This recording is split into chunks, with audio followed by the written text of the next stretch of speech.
Hi everyone, I am Dr. Neha Chahar, serving as a general dentist at Dr. Sachin Mittal's Advanced Dentistry। आज मैं discuss करने वाली हूँ कि mouth washes का हमें कैसे यूज़ करना है, कैसे हमें उसको परचेज़ करना है।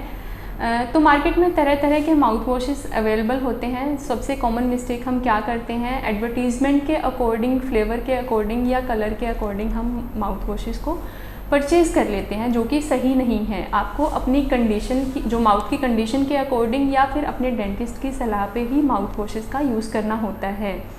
तो मार्केट में तरह तरह के माउथ वॉशेस अवेलेबल होते हैं। मेनली 5 टाइप्स के माउथ वॉशेस मार्केट में हैं।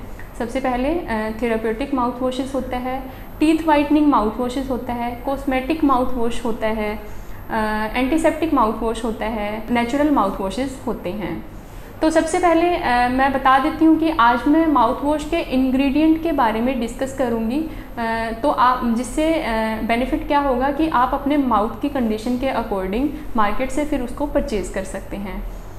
तो सबसे पहले जान लेते हैं therapeutic mouth wash.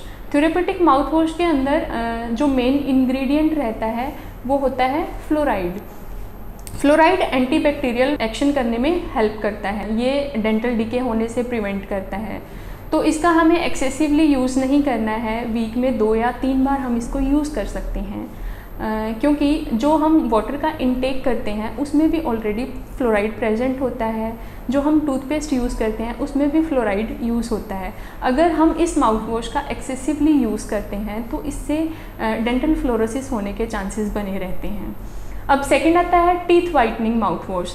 Teeth whitening mouth washes के अंदर जो मेन इंग्रेडिएंट होता है वो हाइड्रोजन परऑक्साइड होता है, जो कि टीथ के ऊपर अगर एक्सेसिवली स्टेन्स प्रेजेंट होते हैं तो वो उसको रिमूव करने में हेल्प करता है। तो इसका भी हमें वीक में 2 या 3 बार ही यूज़ करना है। अब आते हैं कॉस्मेटिक माउथ वॉशेस। ये शॉर्ट टर्म के लिए हम इसको यूज़ कर सकते हैं। ये फ्लेवर्ड होते हैं, कलर्ड होते हैं, जो कि मुंह के अंदर अगर फाउल स्मेल है तो हमें अगर शॉर्ट टर्म के लिए उसको रिमूव करना है तो उसके लिए हम इसको यूज़ कर सकते हैं। अब आता है एंटीसेप्टिक और एंटीबैक्टीरियल माउथ वॉशेस। इसके अंदर जो मेन इंग्रेडिएंट रहता है वो अल्कोहल रहता है। हमारे मुंह के अंदर अच्छे बैक्टीरिया भी प्रेजेंट होते हैं, बुरे बैक्टीरिया भी प्रेजेंट होते हैं। अगर हम इसका एक्सेसिवली यूज़ करते हैं तो ये जो हमारे अच्छे बैक्टीरिया होते हैं, हालांकि ये अल्कोहल बेस्ड होता है, तो वो अच्छे बैक्टीरिया पे ज़्यादा एक्शन करता है, तो जिससे लॉस ऑफ टेस्ट सेंसेशन हो सकता है या मुंह के अंदर पानी की कमी हो सकती है, सलाइवा फॉर्मेशन कम हो सकती है। तो इसका भी हमें हफ्ते में 2 या 3 बार ही यूज़ करना है, या आप डेंटिस्ट की सलाह लेके इसको यूज़ कर सकते हैं। अब आता है natural mouth washes. Natural mouth washes के अंदर जो मेन इंग्रेडिएंट रहता है वो नेचुरल होता है, जैसे नीम, तुलसी, क्लोव। ये आयुर्वेदिक माउथ वॉशेस होते हैं। इसका हम लॉन्ग टर्म के लिए यूज़ कर सकते हैं, इनका कोई ज़्यादा साइड इफ़ेक्ट नहीं होता है। तो ये था कि माउथ वॉशेस के टाइप क्या क्या हैं। और अब जान लेते हैं कि माउथ वॉश का हमें यूज़ कैसे करना है। 20 ml हमें माउथ वॉश लेना है और उसको एटलीस्ट 30 to 1 मिनट के लिए मुंह में फ्लो करवाना है, और उसके बाद स्पिट करके आधे घंटे तक हमें कुछ भी खाना पीना नहीं होता है।